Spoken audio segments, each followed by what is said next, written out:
New India Herald के YouTube channel में आपका स्वागत है। आज की कुछ अहम खबरों पर आइए डालते हैं एक नजर।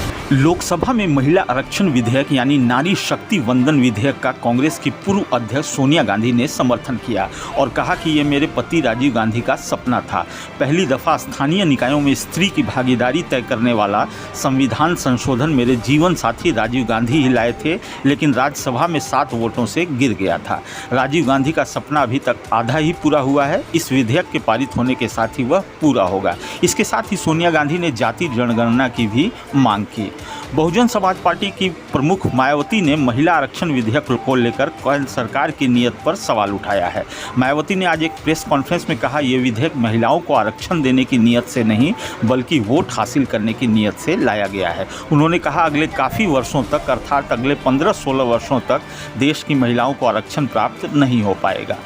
लोकसभा में विपक्ष के नेता अधीर रंजन चौधरी ने नई संसद में मिली संविधान की कॉपी पर सवाल खड़े कर दिए हैं। उन्होंने कहा कि संविधान में समाजवादी धर्मनिरपेक्ष शब्द नहीं है। उन्होंने कहा कि हम जानते हैं कि ये शब्द 1976 में एक संशोधन के बाद जोड़े गए थे, लेकिन अगर आज कोई हमें संविधान देता है और उसमें ये शब्द नहीं है तो यह बहुत चिंता का विषय है। खालिस्तान समर्थक संगठन सिख फॉर जस्टिस ने भारतीय मूल के हिंदुओं को तुरंत कनाडा छोड़ने के लिए कहा है।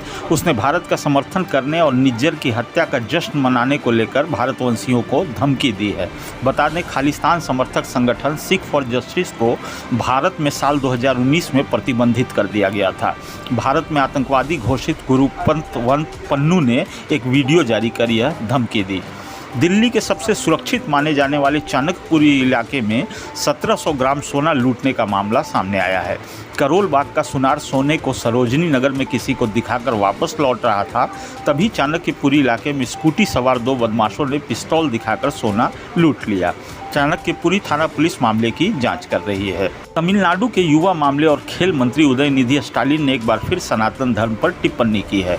उन्होंने कहा कि छुआछूत को खत्म करने के लिए सनातन धर्म को खत्म करना होगा। दरअसल स्टालिन तमिलनाडु के राज्यपाल RN रवि के बयान पर पलटवार कर रहे थे, जिसमें उन्होंने कहा था कि दुर्भाग्य से हमारे समाज में एक बड़े तबके के भाई बहनों को समानता की नज़र से नहीं देखा जा रहा।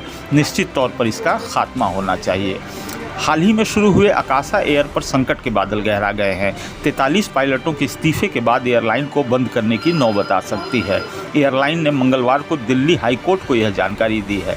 पायलटों के अचानक इस्तीफे के कारण एक दिन में 120 उड़ानों का संचालन करने वाली इस विमानन कंपनी को सितंबर में हर दिन 24 उड़ानें रद्द करनी पड़ी हैं। तुर्की के राष्ट्रपति रजब तैयब अर्दोगन ने संयुक्त राष्ट्र महासभा में एक बार फिर कश्मीर का मुद्दा उठाया है।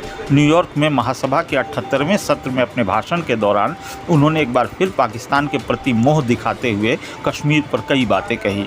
इतना ही नहीं, उन्होंने संयुक्त राष्ट्र के 5 अस्थायी सदस्यों पर भी निशाना साधा। उन्होंने कहा कि भारत और पाकिस्तान के बीच बातचीत और सहयोग से ही कश्मीर में स्थायी और न्यायपूर्ण शांति आ सकती है। बॉलीवुड अभिनेता अनिल कपूर को दिल्ली हाईकोर्ट ने पर्सनैलिटी राइट्स से जुड़ी याचिका पर बड़ी राहत दी है। हाईकोर्ट ने बुधवार को अनिल कपूर के नाम, आवाज़ और तस्वीर के इस्तेमाल पर रोक लगा दी है। कोर्ट ने कहा है कि किसी व्यक्ति के नाम, आवाज़, छवि या संवाद का अवैध तरीके से उपयोग नहीं किया जा सकता। तमिल फिल्मों के हिट निर्देशक एटली कुमार की पहली हिंदी फिल्म जवान ने गणेश चतुर्थी के दिन घरेलू बॉक्स ऑफिस पर कमाई के 500 करोड़ रुपए पूरे कर लिए। किसी बॉलीवुड फिल्म के लिए जवान ने 500 करोड़ रुपए तक पहुंचने का ये नया रिकॉर्ड बनाया है, जो सिर्फ 13 दिन का है। इससे पहले सबसे ज़्यादा कमाई का रिकॉर्ड शाहरुख खान की पिछली फिल्म पठान के नाम था, जिसने 500 करोड़ रुपए की कमाई का आंकड़ा रिलीज के 22वें दिन हासिल किया था।